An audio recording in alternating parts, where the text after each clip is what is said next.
Inaresto ang CEO ng Rappler na si Maria Ressa para sa kasong paglabag sa anti-dummy law. Isinilbi ang warrant of arrest kay Ressa paglapag niya sa Ninoy Aquino International Airport. Pagkatapos ay sumalang siya sa booking procedure. Nasa Pasig Regional Trial Court si Ressa para magpiyansa. Ayon sa legal counsel niyang si Francis Lim, hindi na sila nagulat sa pag-aresto kay Ressa kahit na malinaw niya itong panghaharas.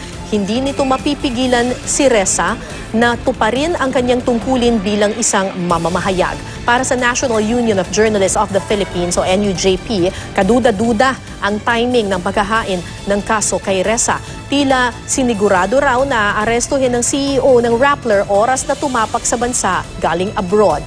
Sabi naman ng Human Rights Watch, patunay itong determinado ang Administrasyong Duterte na pabagsakin ang Rappler na walang patid sa pag-uulat tungkol sa gobyerno, partikular sa kampanya kontra droga at extrajudicial killings. Wala pang bagong tugon dito ang Malacanang pero dati na nilang itinangging panghaharas ang mga kaso laban kay Ressa.